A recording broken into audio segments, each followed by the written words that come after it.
Good afternoon. Welcome to our April First Friday Club program. I am Marcy Fessler, President of the First Friday Club Board.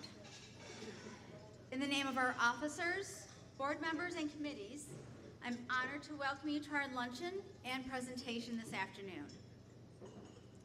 As a reminder, if anyone needs religious education certification hours, please sign the form at the welcome table. Also at the welcome table are donation envelopes, email forms to join our email list, and flyers for next month's luncheon. For more information about our programs or any changes, like us on Facebook. As you know, we are videotaping our programs. You can find links on our website or by subscribing to our YouTube channel. As a reminder, reservations are due Thursday, 1 week before our luncheon. It's that time of year where we begin our search for new board members. As a working board, we are actively seeking people who are willing to help us advance the First Friday Club. It's a commitment to join one of our subcommittees and attend quarterly board meetings. And they're painless, I promise. So we are looking for people especially interested in helping with marketing and fundraising. Those are two of our weaker spots that we need to beef up a little. So if you are interested, please chat with me or with Mary Ellen Brannigan, Mary Ellen wave, after our luncheon. At this time, please pull out your cell phone, make sure it's set to, you have it turned off or on silent. Please, thank you, Judge Rusu, for being here today. Next month, I think this is going to be a good one. On May 1st, we'll gather to listen to Heidi Schlumpf, and her topic is, Has Synodality Expanded Women's Roles in the Church? I think that's going to be a very interesting perspective. Judge Rusu will entertain questions at the end of his presentation. And before Mary Ellen introduces our speaker, please, let's bow our heads, remembering our presenter, all who have gathered in this room, those who are unable to join us today, and for the friends and family of First Friday Club. In a spirit of praise and thanks, we say, God, our Creator, you sustain our lives through the gift of your Spirit and the following of Jesus. Stir in us the desire to learn, to love, to serve more generously, and to act on behalf of justice and truth. We ask these blessings in your holy name. Amen. Mary Ellen?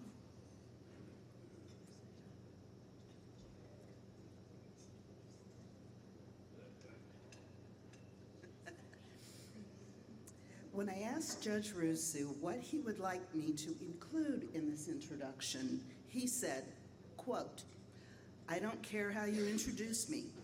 You can simply say I'm a Canfield boy who graduated from YSU, then went to law school, charmed the governor to appoint me as judge, and is an all-around good guy most of the time.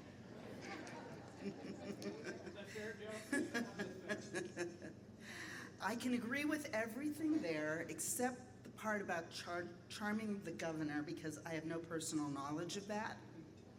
But I can tell you back in 2014, when the governor made a good decision when he appointed him, and the people of Mahoning County, I think, also agree, because he has been elected the last 2 times that he ran for probate judge. I know most lawyers in probate that do probate work, such as myself, we were very happy when he was appointed and then elected, not only because he is a good guy, but because he knows probate law. He's been a practicing lawyer doing probate and elder law, estate planning, and dealing with issues regarding aging for over 20, probably now 30 years. He is currently living in Canfield, which he graduated from Canfield High School. He and his wife Cheryl have been married for going on 33 years. They have 4 children and 3 grandchildren. Please join me in welcoming Judge Rusu.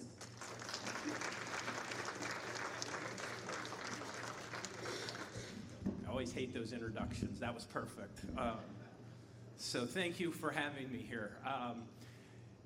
Just quick show of hands. Because I'm a judge, who thinks I can put you in jail? Quick raise of hands. Come on. Don't be shy. Yeah, you're absolutely right. So you guys better behave. I can put you in jail. But no, that's not what I do on a daily basis. I'm totally different from that. And so when Mary Ellen gave me this opportunity to speak to you, I wanted to share some things about the probate court because I'm excited about the probate court. I love the probate court, as you can tell. But a lot of people don't know what I do and the things that the probate court encompasses that affect your daily lives every day. And so I just want to show you a little bit about the probate court and what we do and why it's important to have somebody in there that you know that you could trust.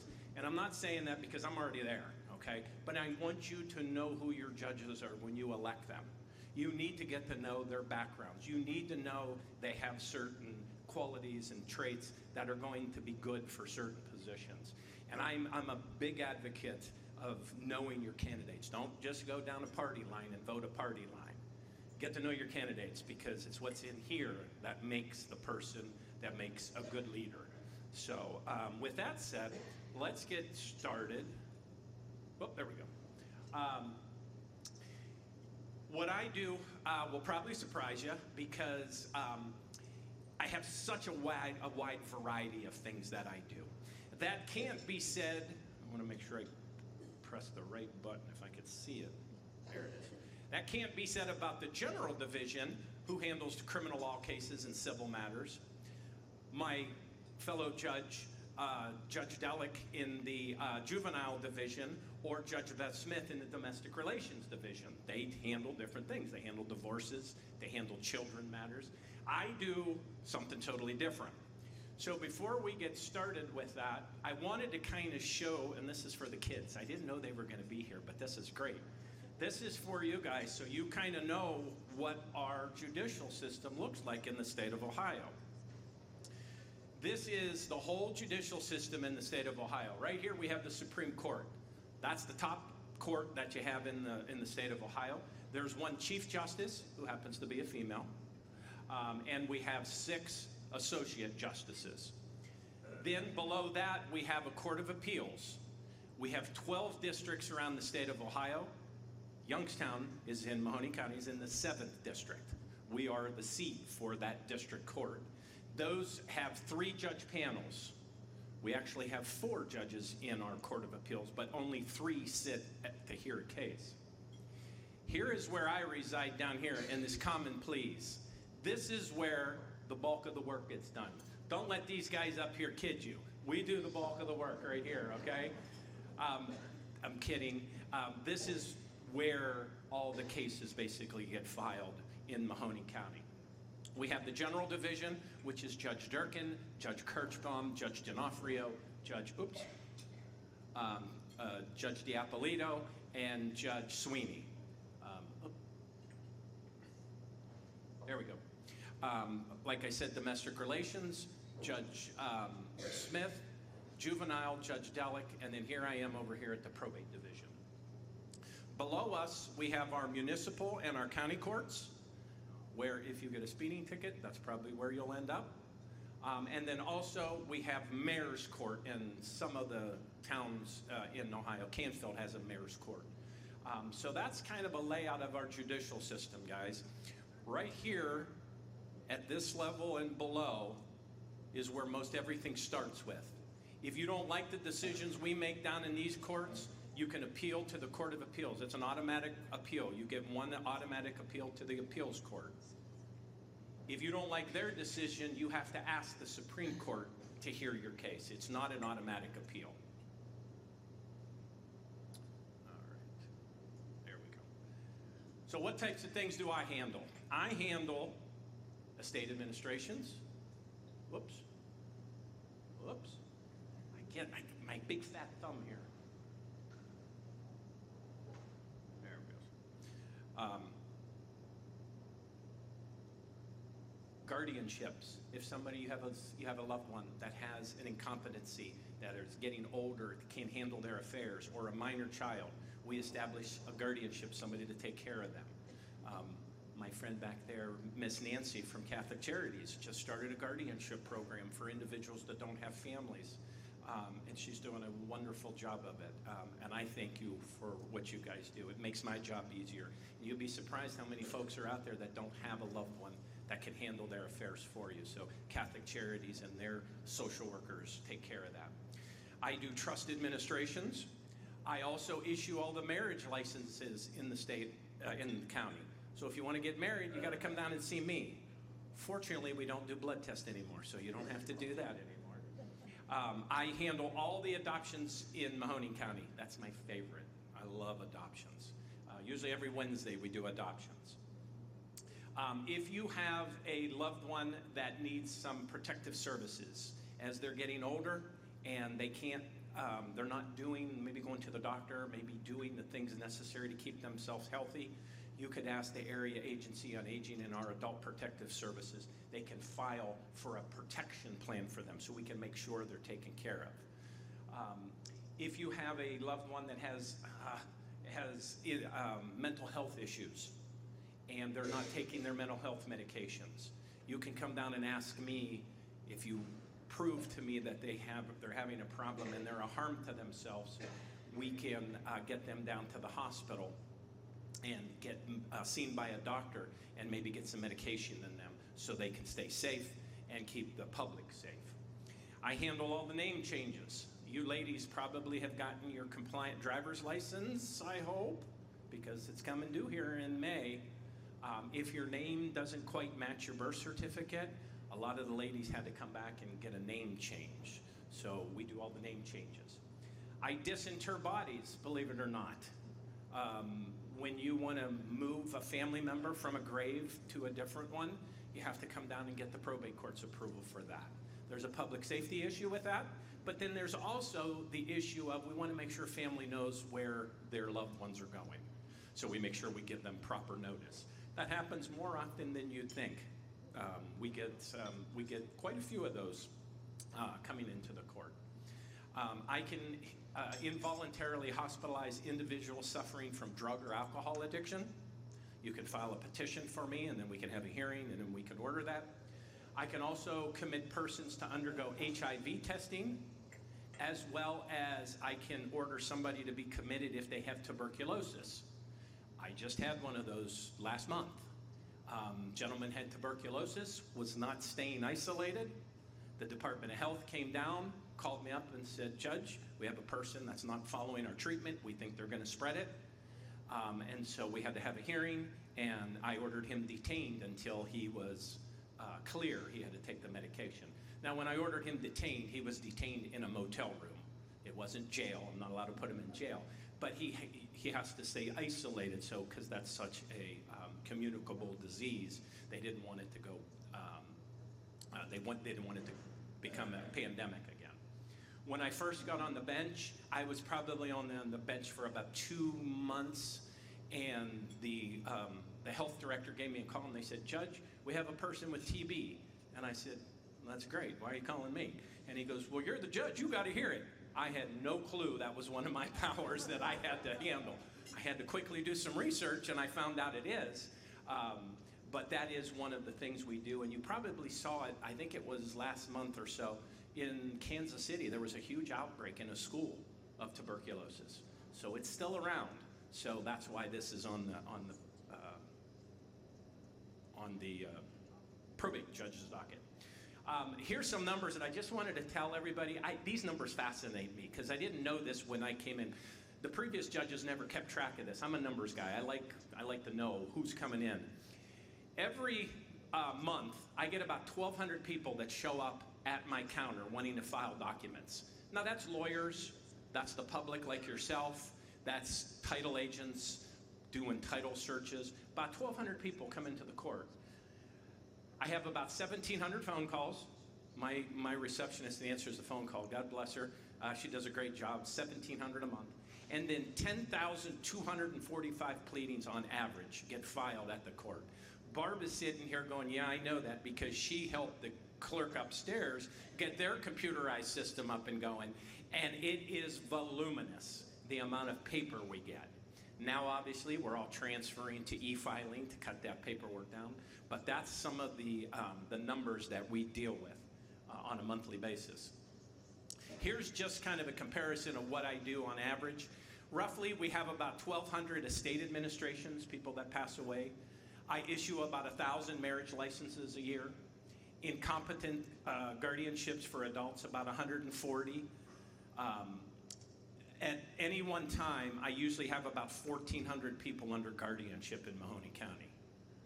Nancy and Catholic Charities takes a good portion of that number, but a lot of those are individuals that are suffering from mental retardation, developmental disabilities, as well as elderly individuals as they age and can't make their decisions. So at every one time, about 1,400 people. I'm considered the superior guardian. So it's my responsibility to make sure they're safe, make sure they're getting everything they need to live a fruitful, meaningful life. And I take that very seriously. So if I know something's happening, or if there's a facility that's not doing the job, we're going to get on them and we're going to look into it. And I'm going to get my people out of there if need be. I issue about 150 name changes a year, about 120 mental health cases. I average between about 60 adoptions a year, and then just civil actions. Those are lawsuits that are filed in the court. There we go. So what other kind of things that I do? I want to make sure I got time. I don't want to cut anybody out.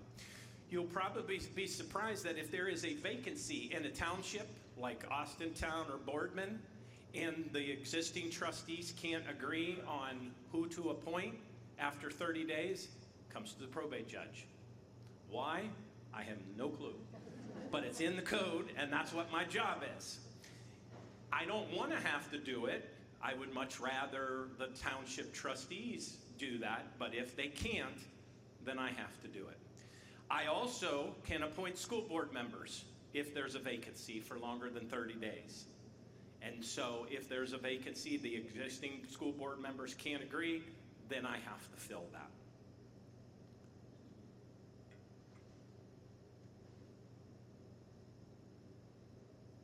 If a family can't agree on how to dispose of a body, and you think, how many times does that happen?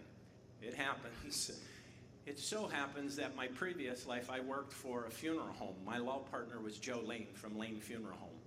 So I was kind of already familiar with this process, because we would get in the funeral home, we would get families fighting, especially in this day and age of mixed families, second, third, fourth marriages. The surviving spouse wants to do one thing, the children from the first marriage wants to do a different thing, and then nobody can agree on what they're going to do with that deceased person. So they can come to the court, file a motion, and then I usually try to get everybody together and we try to come up with something that's reasonable for everybody. They may not get everything they want, but at least everybody gets something usually. I appoint 2 of the 7 members of the Mahoning County Developmental Disability Board, because those individuals are usually in my court through guardianships. So the state statute allows me to do that because I have such a vested interest. I want them to make sure they're taking care of my individuals, and I have somebody on the board that can express the concerns of the court. I also appoint all the Humane Society agents, so all you animal lovers out there. All of them have to come through me. I have to make sure their credentials are good. They've passed the OPATA test, and then I appoint the humane agents. I also appoint 1 of 5 members of the Metropolitan Housing Authority. So there's 5 members total. 3, I think 3 are appointed by the county commissioners. 1 is appointed by all the common pleas judges, and then 1 is appointed by me solely. So I do that. And then I also appoint the chairman of the Sewage Treatment Appeals Board. So I tell everybody, please cover your ears if this will offend you, but I deal with shit sometimes. Okay, you didn't know that. That is a 3-group member board, that if you have a If you have a problem that you did not like the health department and they told you to do something with your septic system, you can appeal to this treatment sewer board and they will hear your case. Did not know I had that authority either when I took the bench.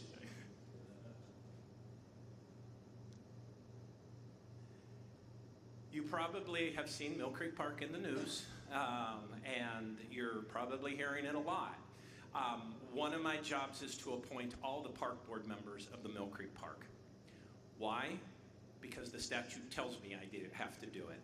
Do I want to do it? Not particularly, but the statute tells me I have to do it. And when I took an oath to follow the state statutes and laws of the state of Ohio. And that's one of my jobs. So I appoint the park board commissioners. I do not run Mill Creek Park. If I did, Joe knows I would have them take a couple trees out on the 9th hole down there because I always keep going into the woods. But I appoint these individuals. They are publicly chosen from a screening committee that I've come up with. And they go through the screening process, and then they get referred to me, and then I get to choose who goes on the board. I also appoint 2 of the 3 members of the foundation, which is their fundraising aspect of the park, so they can raise funds and do great things in the park, which I think they are doing. All right. I appoint trustees of several charitable foundations in Mahoning County. We are fortunate in Mahoning County. Kids, back in the day, you heard about Steeltown, right? Youngstown had a lot of money in it. I just heard a statistic the other day that 6 of the top 15 wealthiest cities were at one time located in the state of Ohio. 6 of the top 15 in the country, okay, were located in the state of Ohio, and Youngstown was one of them. It was Youngstown, Cleveland, Columbus, Cincinnati, Toledo, and Akron. We were there, and we were fortunate because a lot of these trusts were left over from that time, that these folks were very philanthropic back in the day, and they left these trusts in existence. We have the James McFarland Trust. That trust is a trust that leaves a scholarship to any high school student excuse me, that goes to St. Rose's Parish. I think it's in Girard. That they'll pay for all 4 years of college. And so that's that one. The J. Ford Crandall, oops, hit the wrong one, that was my bad. I'm sorry guys, I keep hitting the wrong button. I'm not gonna take responsibility, I'm gonna blame them because this is their clicker, okay? It's not my fault. The J. Ford Crandall, you've probably seen that J. Ford Crandall was a descendant of the Butlers. He left a lot of money in a charitable trust that gets distributed around Mahoning County. They've helped build the Easter Sills building. They helped just recently with the steps of the Stanball. They donate a lot of money to brick and mortar type facilities where a lot of charities don't, or a lot of foundations don't give money for that. They like to do the brick and mortar type things. The Thomas Seaford Trust, this is, oh geez, I really messed it up now. My bad. I admit it. The Thomas Seaford Trust is a trust for children suffering from juvenile diabetes. It'll pay for college education. If you know of anybody that has juvenile diabetes, please get in touch with me. I'll get you in touch with that trust because they're struggling to find people to apply for that. So I like to promote that when I get a chance. I lost my place. He's doing a good job over there. Yep, right there. That's perfect. The Gene and Helen Miller Memorial Fund, that's another trust fund for just charities in the area. And then the James and Coralie Senafani, which Mr. Mosca is part of. I appoint the trustees when there is a vacancy for that position. So this shows you what individuals like yourself can do with a charity. And I just spoke to a the local philanthropic organization that raises money for churches and other nonprofits. And you don't need to be a millionaire to leave a legacy, especially with our community foundations, the church. You can leave small amounts that will make a big difference because they pull it together these days, and it really makes a big difference. So if there's something that really interests you, and let me tell you, there is 1,000 different funds at the Youngstown Foundation and the Community Foundation that probably will appeal to you. So take a look at that, and if you can consider leaving something and giving back to your community, it really makes a difference. I will tell you, if it's under my jurisdiction, I will make sure it gets used for the purpose that it's meant for, and the money's going to stay in Mahoning County. That's one of my big things. I don't want money leaving. If it was earned here, it's going to stay here, and that's my motto.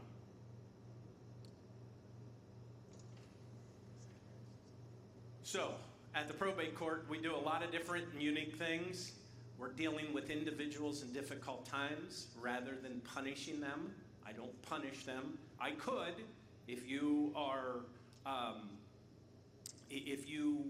act out in court, if you show disrespect to another lawyer or to another litigant, I can put you in jail for contempt of court. I've only done that one time, and I've been on the bench 12 years. And I didn't want to do it then, but I had to because the person was just out of order, and I couldn't get him to calm down. So I had to hold him in contempt. They put him downstairs in the holding area. Have you guys seen that on your tours yet? The kids always love that. That's the holding area where they bring in the criminals. They were only down there for about an hour, and then I brought them back up after they calmed down. But that's not my job. My job is here to help people. And that's what I think, that as the probate judge, you want somebody there that's empathetic, that's understanding, and that's going to listen to you at any time and make sure that you may not get the decision you want, but it's going to be fair and it's going to be according to the state statutes and our laws. So you can rest assured that everyone is treated fairly, equally, and with respect, and I will continue to bring honor and dignity to this most important position. So that's the probate court in a little bit of a nutshell. I know I said I would leave time for questions, and I only went a half hour, so I can go longer. Well, let's open it up to questions because I like the interaction with the audience. So, anybody have any questions? Yes, look at this. I got a young student, and he was right up there. Go ahead. We're going to wait and get their microphone. Hi, my name is Walker Jones, and I'm a senior at Cardinal Mooney. And I'm new to Ohio completely this year, and as I'm looking at colleges, I've heard a lot about YSU, a lot of good things about it, but you went there, and I'd love to hear your perspective on it, because it's certainly on my list, but I'd just love to hear how your experience there went. Oh, that's great. Great question. First off, great name, Walker Jones. That's a great name.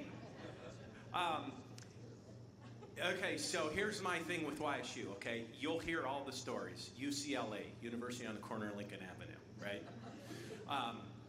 Youngstown State is such an underrated college in the state of Ohio. Number one, it's the cheapest in the state of Ohio, state college, okay? I have never gone anywhere where somebody has said, oh, you went to Youngstown State. And I went to law school in Lansing, Michigan. I went out of state to go to law school. It's well respected around the country, and it's a good education. I don't want to say cheap education, it's an affordable education, okay? I knew I wanted to go on for future degrees. I knew I wanted to go to law school. I learned that in my first semester at YSU. And so I wanted to keep the cost down. With the scholarships they had, with your grade point average and some other scholarships I got out of YSU with zero debt. That's huge, especially in today's. So you could go to YSU right now, I think it's roughly about $10,000 a year, roughly. Or you can go to Mount Union. I'm not counting on Mount Union. Mount Union's a great school, but it's $40,000 a year, okay?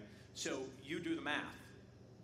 Then you go to get an advanced degree. Now you're looking at probably another $50,000, $60,000. So I was smart about it, and I stayed at YSU. I was so happy I did because I've got all the classes I want. I go back. I know my professors. It's a big university, but it's still small. So I don't think you will go bad. You will do bad by going to YSU. It's not going to hurt you from going into anything. It's what you make of it afterwards. I could go to Harvard and graduate Harvard, and I know some people that have done this, and they can't get a job. It just opens doors. Once the doors open, it's your job to prove yourself, and you won't have any problem. So I'll tell you a quick story here because I got the minute. I was up at a University of Michigan football game. Okay, I know, the school up north, right? So I was there, and the friends of mine who had me come up for the tailgate said that I'm from Youngstown. This lady makes a beeline over to me from across the parking lot. I saw her coming. I mean, she was a woman on a mission, man. And she comes up, she goes, "You're from Youngstown." And I'm like, "Yeah." I said, "Hi." And she goes, "Do you know about Youngstown State?" And I said, "Yes." And she says, "Well, you got to tell me about it." And I'm like, "Well, why?" And she says, "Well, my son is thinking about going there." And I said, "Oh." I said, "Well, why?" And she says, "Well, he's a very good track athlete. And Youngstown State has a fantastic track program." And I got to say, I didn't know that at the time. I do now, but I did not know it at the time. And I said, "Well, where else is he getting recruited?" And she says, "Well, he's getting recruited by some places out west. He's also getting recruited by Wisconsin, I think Northwestern, and I think Ohio State." And she says, "He really wants to go to Youngstown State." And she says, "I want to know, is it safe? Is it a good community?" And I sat down and talked with her probably for about an hour. And he ended up coming to YSU. So that tells you that our reputation outside of this area is well respected. So sorry. I got a question over here. Oh, got one here, and then I'll get it over to you guys. Yes, sir. Oh, Ms. Ray. Yeah, you probably should have told her that you were running for judge, not running on track. That's right, yeah. It's almost like a triathlon. From your description of the court, there's a lot of stuff going on, and it's far more complicated than one person can do. Yes. So I'm assuming you would have like an HR department, you got budget people and all that. I do. Talk a little bit about it's like running a small business. Talk about the business side of it a little bit. Yeah, that's, well, first off, I have a wonderful team. The reason I can be here with you folks today, and the reason I think my court is so successful, is because of the people that I got working for me. And I know everybody says that, but I really do. I get to handpick my people that work for me. It literally says in the revised code, the clerks work at the pleasure of the probate judge. I can fire them for any reason. Just because I don't like them, I don't like the way they look, whatever. But I went through and I search for certain qualities for people. And I run my court like I would run my law practice. It was always customer service. You want to give the best service you can get. So I have roughly about 20 people that work under my control, if you say. I have a court administrator that handles my budgets, handles the payables and the receivables, and works with the county auditor's office. They work hand in hand. I have an assistant administrator that is my personal assistant that keeps me going where I need to be. Her and my wife are the only two people that have access to my calendar, my Google Calendar. They, between the two of them, say, "Well, Rob's got to be here, but then he's got to go over here." So they put stuff on my calendar, and I just look and I go, "Okay, I'm going here today." So they can direct me in any which way they want to. I have 3 magistrates. Those are lawyers that I swear in to hear cases for me. Right now, there's cases going on that the magistrates hear. I let them hear more of the perfunctory type things, but any type of litigation comes in front of me. Any of the adoptions, I'm the only one that hears the adoptions. So there's certain cases that I only hear, but the magistrates can help me with that. So I have 3 of them.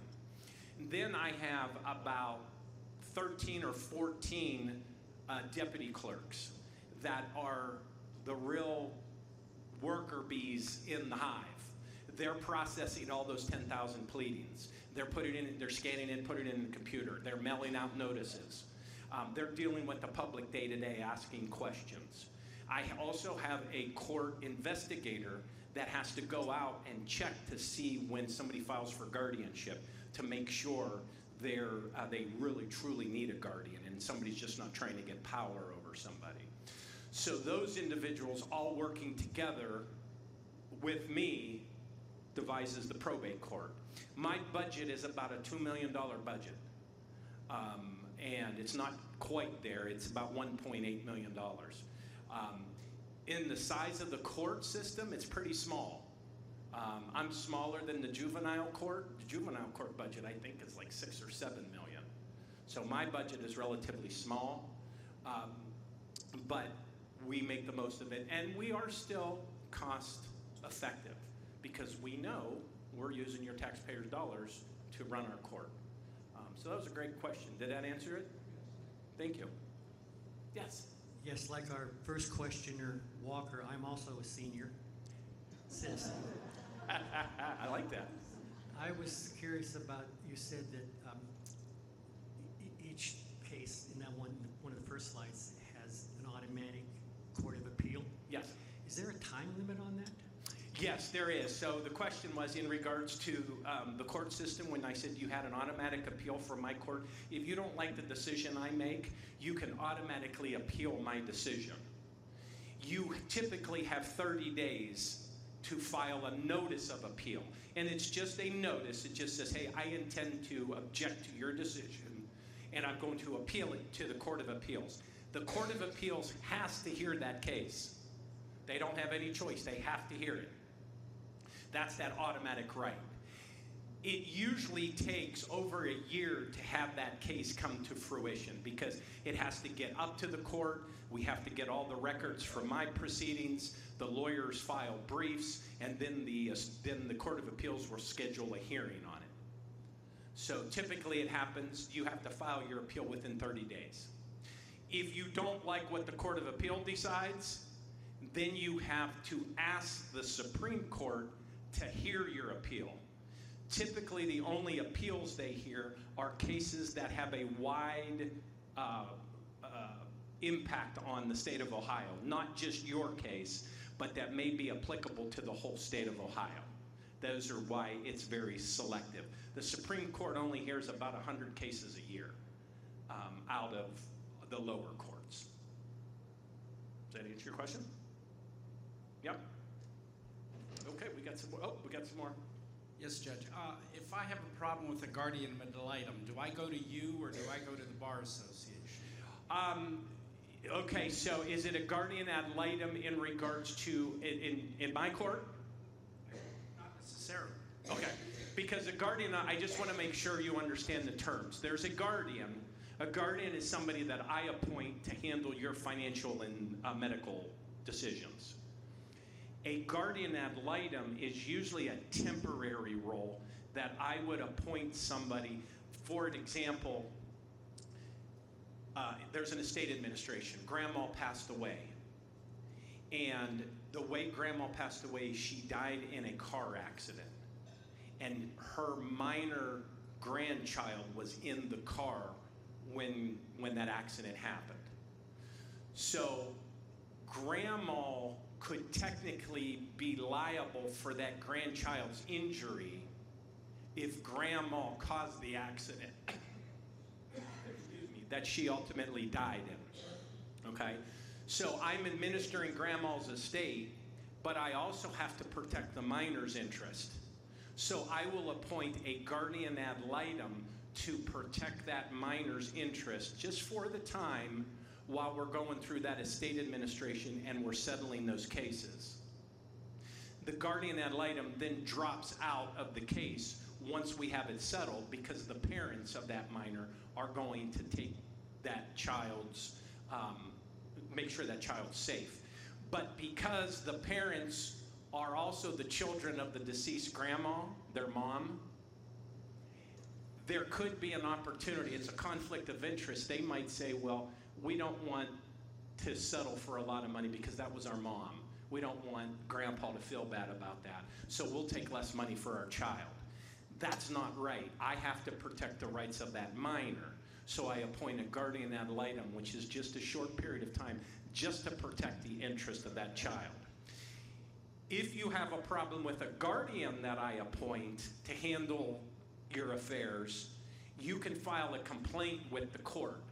And I have a complaint system, it's on my court website, that you can say, hey, listen, I don't like what that guardian is doing for my loved one.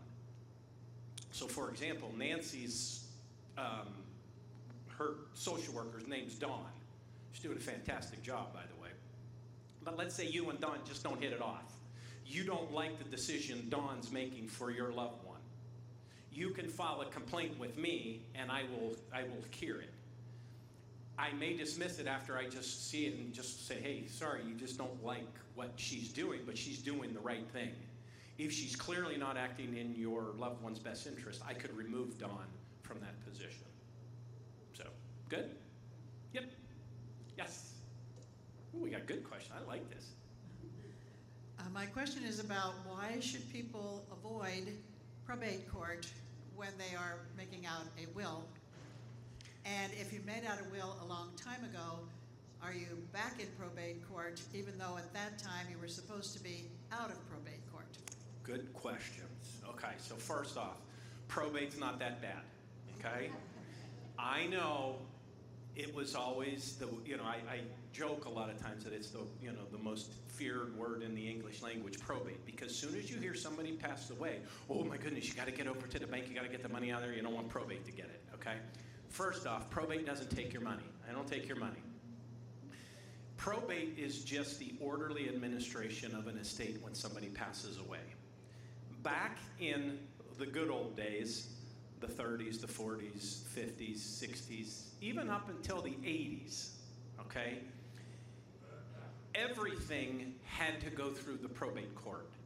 There was no joint with rights to survivorship. There was no transfer on death. There was no payable on death. Those are non-probate type transfers. You can go to your insurance agent, you can go to your stockbroker and say, put a beneficiary on my accounts so it avoids the probate process.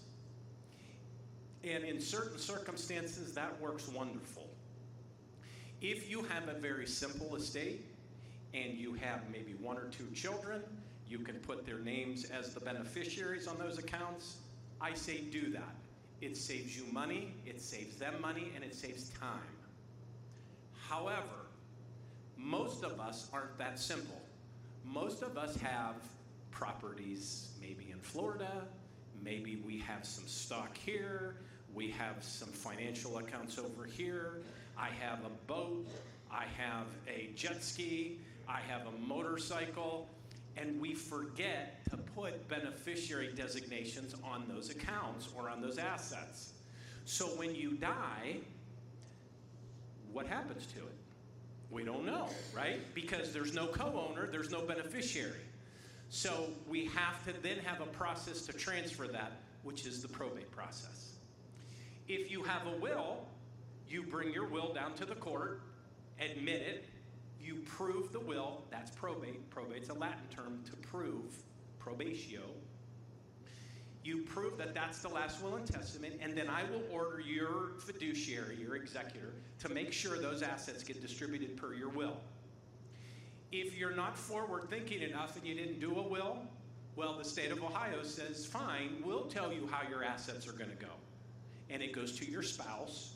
If no spouse, it goes to your children. If no children, it goes to grandchildren. If no grandchildren, it goes back up your line of lineage and it goes to your mom and dad. No mom and dad, grandma and grandpa, no grandma and grandpa, then it comes back down the line of the lineage to your brothers and sisters. You may not want your assets to go that way. Maybe you might say, you know what, I don't want any of my family to get my assets. I want it to go to the diocese. Or I want it to go to Angels for Animals. Or I want it to go to, you name it. Whatever, maybe a good friend. Maybe a good close neighbor or somebody. You get to choose that. That's why you need a last will and testament for those things that you forget about. If you could put beneficiary designations on all your accounts, fantastic. Do it. Because Judge Rusu works less hard and he gets paid the same amount of money whether you come to probate or not. So I don't necessarily want everybody to come to probate. But rest assured that it's there in case you forget something, and then we'll follow your wishes for you. Everybody talks about getting everything in a trust Yes. and in a revocable trust. But that's a 5-year wait. Well, Yeah. no, you're confusing with Medicaid. You're confusing, yeah. Oh, So let me touch real quick. okay. Okay, I know. I got a hearing at 2 o'clock, so I'm good till about 1:30, guys. A trust is, not everybody needs a trust. Okay, I used to do trust when I was in private practice. There are very good reasons to do a trust. Number one, if you have a disabled child that you want to care for later in life. Number two, if you have a spendthrift family member that you don't want to give them a lump sum of money, you want to kind of dole it out to them, that's number two. Number three, if you own a lot of different assets in different states or maybe even different countries, you may want to own in a trust to make it easier after you pass away. But a trust is not for everybody. It's oversold by certain groups of unscrupulous people that make you think you need a trust. You can do the same thing with a trust that you can do with a will. It just may go through the probate process where the trust doesn't go through probate. But most of the time going through probate is not that big of a deal. It doesn't take that long if you get a good lawyer that knows what they're doing in probate. It will take under a year to do if you have a big estate. Most estates we can wrap up in less than 6 months. Okay? So what you're thinking about, that 5-year wait period, that's for Medicaid planning purposes. If you go into a nursing home and you want to try to get rid of all your assets, you can put them into a trust. It's got to be a special trust. You can't have any ownership in it. And then you have to wait 5 years. That's the 5-year look-back period. But that would be necessarily in you have to be in the Medicaid program in order for that to happen. Well, you're ultimately trying to qualify for the Medicaid program, why you would do that trust. Otherwise, why would you give away your assets? You would want to keep your assets. Yeah. Yep, we got some back there. So I have 2 questions. Oh, you only get one? No. Oh, I'll hand it to somebody else. So measles, is that going to end up, or some of these other infectious diseases, is that? You know, that was a very good question, because when COVID was going on, we were talking as a judges association. I'm on the executive board of the Ohio Probate Judges, and we were very concerned that we would be getting some of those cases early on in COVID when we didn't know that much, that we would handle them very much like the tuberculosis cases. And yes, I could see that maybe with the measles cases, that if you have somebody that's not complying with the Department of Health's regulations and putting the public at risk, the health department's going to do something. So it's possible it could. If we have a health department. Yeah, well, we do. Yeah, well, yeah. We have a local one, though. So we still have a local one. That was a comment. Bad Yeah. comment. My other question is maybe between you and Nancy. Could you explain this guardianship program that you're Nancy, developing? Thank you. Oh, she's, look at punting it to me. Yes, the guardianship program that Catholic Charities started is a public guardian program for individuals that do not have a family member that's willing to step forward to handle their decision making. So most of these folks either suffer from a mental illness or they're advanced age and they can't just simply handle their affairs anymore. Maybe dementia, Alzheimer, something like that. So when we look, and when somebody usually comes from another agency in the area or hospital, they will call and say, we have this individual, nobody has come to make their decisions. We need somebody to authorize medical treatment, to put them in a care facility, to authorize a surgery. So I send out my team to do the investigation. Once we realize that this person is incompetent, we protect their rights. We make sure they have a lawyer. We make sure they are having engagement with the process as much as they can. And then I try to find a public guardian. Catholic Charities has been wonderful to work with. Nancy's fantastic, and I'm not just saying that because she's here. She's a good person. I've known her well before this. She's a good person, and she was the first one that says, yes, we will step forward and we'll help you, Judge. And we have quickly, I mean, they just started this program at the end of last year, and they have about 30 people under guardianship right now that they're making all their decisions for them. Medical, financial, helping them just live life. Now, they're not over top of them, they're not living with them, but they're making sure they're in the appropriate facilities. If it's a facility, they may still continue to live in their home, but they're living in their home with services. That somebody's coming in and providing food, somebody's coming in and doing nursing services. So we try to find the least restrictive alternative available for the individual. And that person then reports to me, their guardian, which is Dawn, reports to me how they're doing. And it's been a great partnership, and I can just see this actually growing. I'm twisting her arm gently to take some more. So I think she's going to hire another case manager. She just asked me that question. Yeah. So we got another one coming. So they'll be able to probably take another 20 or 30. So, yes.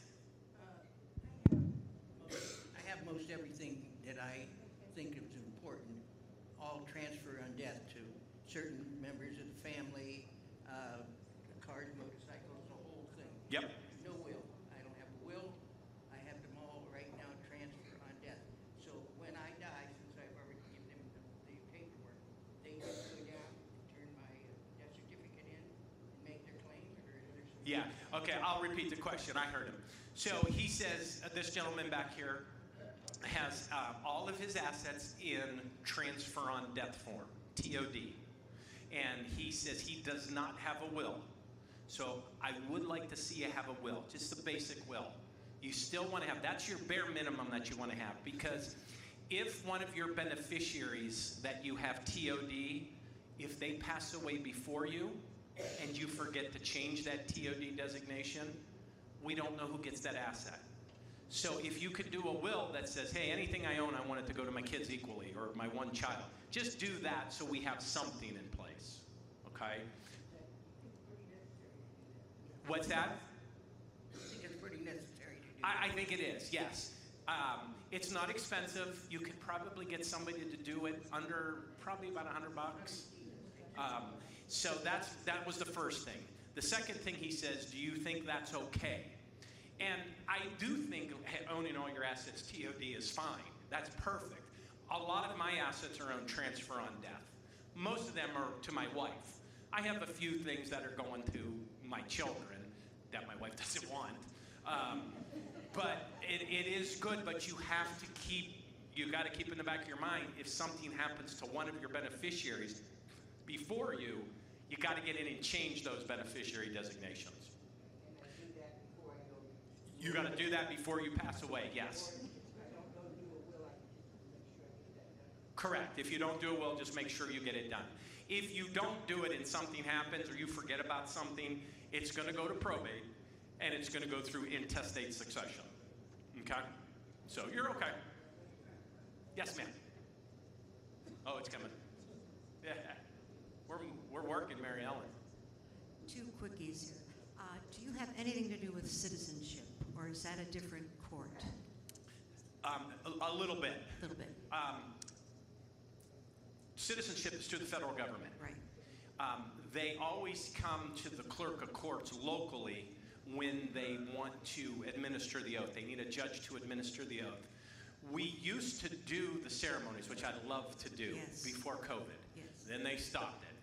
Now they're trying to reinstitute it where it will come back through the county clerk's office, and we can start them up again, because I love those, because you're getting new citizens and they're just so happy. And there's not a lot of fun stuff that happens at the court. That's right. So that's one of the fun things. And we have someone in the process, and we were hoping it would come back locally for you to Oh, administer. yeah. Okay. If I could administer the oath, I will. Okay. The other, Suzanne and I worked at the county health department for a number of years, and we were both in charge of the tuberculosis clinic. Now, our health commissioner at the time, Matt Stefanik, did arrange, because I was with them when we went to the county jail, and arranged for 2 rooms there in their clinic facility to be available if someone was non-compliant. Yes. But do you still ever think about using those? No, they don't have those anymore. They don't. They don't. Okay. So Cost, number one. And two, because it's a confined facility, they don't want to take the chance. Sheriff Green on the last one, he sent a representative at the hearing, and he says, whatever you do, don't put him in jail. And I get that. So what we did is we put this individual into a motel that had the door that came out to it didn't share an air system. It had its own unit, air conditioner and all that. And we had to have a deputy sheriff sit outside the door. And that lasted almost a month. Sure. Yeah, and you pay a TB tax in your property taxes. You don't know about it, but it's in there. And it used to be for the county home that we used to have out in Austintown, the TB home. We don't have that anymore because of cost. But this fund is still there, and that's what paid for that individual to be in that. I'm so glad you mentioned that because it's such a small amount. It's like $1.32 or something. Yeah, it's very People minimal. complain. Yeah. Okay. But it does come in handy, and I've Yes. used it twice now. And we We've had to still- use that fund. And we still have someone at the health department that takes care of people. Right. Yeah, the health department does great work. I work very, very much hand in hand with a lot of them. Joe, I see you over there. We'll get to you. Yes, ma'am. My question is, earlier when you were talking about picking your staff, what is something that like stood out on you on paper when choosing the people that you wanted to work with? Oh, great question. Personality. Okay? You have to have the ability to communicate, and I want you to be somebody that is empathetic and that wants to learn. I don't need somebody that says, I know it all. Okay? I don't want somebody like that. I want somebody that's personable, somebody that's going to come in, somebody that's going to engage with the people there, and just a great personality. So work on your communication skills. You talk beautifully. Anytime you can get up in front of an audience to speak, do it. Okay? You're not going to be good at it at first, but the more you do it, the more comfortable you'll get. This is like second nature to me. I can do this all day long. Okay? I was fortunate that I'm comfortable in it. But when I first started it, I wasn't good at it. Okay? I was comfortable, but I wasn't good. So that's what you want to develop those skills. So in school, what's that? Develop those skills in school. Talk a lot, get up in public speaking, speech class, debate class, do all that stuff. That's good. And stay off social media. Okay? You don't need to be on social media. I don't need to know about your life. Okay? It ain't that interesting to me, all right? Stay off of it. There's only bad stuff can come from it, guys. And I'm talking as a dad here. I have 4 kids that have grown up. Fortunately, most of them were not on social media. The reason being is their dad was a public official. And I told him, hey, you get in trouble, I get in trouble. Because I said, they don't put, Nathaniel Rusu got in trouble. They're going to put Nathaniel Rusu, Judge Rusu's son, got in trouble. And so that's why I was pretty able to keep them off social media. So just stay off social media. You can talk to your friends, communicate with your friends. It's much better. Okay, wait, we got Joe here because he's been waiting patiently, and then you're next. I promise. I promise not to keep you past 1:30. I've had this question in my head for years. Back in the 80s, we had Woodside Receiving Hospital. Yeah. And when we had to do an involuntary hospitalization, it was pretty simple. We worked with the probate judge. Yep. Who then had the sheriff's department typically pick the individual up and take them in. And I just wonder what happens now. What happens now? Because we don't have locked wards, I don't think, that I'm aware of anyway. I know St. East is they're putting the behavioral unit in at Yes. Mercy. But I don't know if that's a locked ward or I don't know. I just don't know what happens with those folks now, or maybe there aren't as many of those situations at this point. No, there's more. Back in the 50s, 60s, 70s, we had Woodside Receiving Hospital. Does anybody know Judge Woodside? Judge Woodside was a probate judge. That's why they named it Woodside Receiving Hospital, because of the probate court's involvement with mental health admissions. If somebody is suffering from mental illness, and they won't take their medication voluntarily, and they're a harm to themselves, they could commit suicide, or they're harms to others. They could hurt somebody, commit a homicide.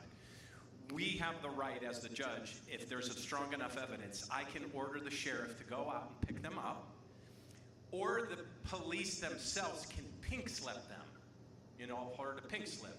The reason they call it pink slip, I'm just giving you a little history lesson here, is because the old forms back in the day were 3 carbon copies. One was white, one was yellow, one was pink.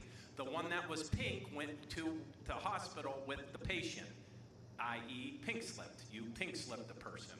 The police, a mental health officer can do that.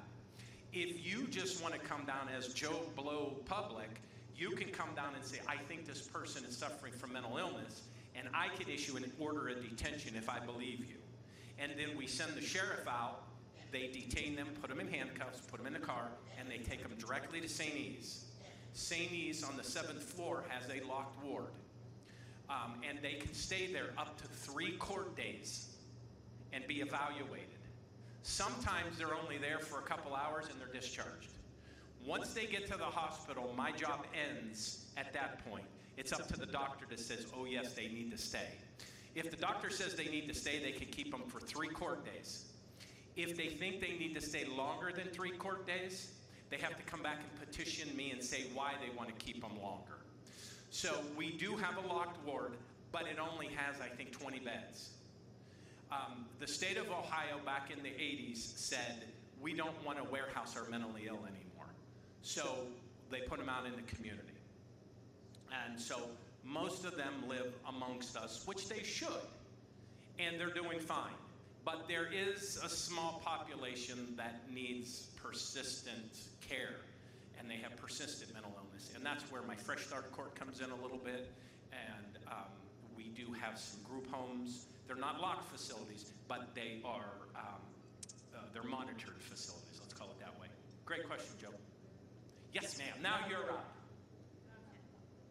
I have a question about the Get that closer to you so they can hear. Okay. There you go. I have a question about the name change. I only have one name. It's spelled 3 different ways. Now, do I have to go get to court and get my name changed on everything? And what do I pick? Because my birth certificate's one, my diploma's something else, and my driver's license is another. Something else. I mean, but it's all the same name. Right. A-N-N-A-N-N-A-A-N-N-E. So you got the A and the E, right. So what's going to, yes, you may have to. It's called, your situation is called a name conformity. Not so much a name change, but a name conformity. Because when you go to get a compliant driver's license, that's what now controls. The BMV says your birth certificate has to match your social security card, and then that's going to match your driver's license. So you have to show every step of the way how you got your name. So what happened very frequently back in the day, we could assume names. So women, for example, would assume their maiden name as their middle name. My mother did that. My mother assumed her maiden name as her middle name. And it caused problems because her birth certificate said something different.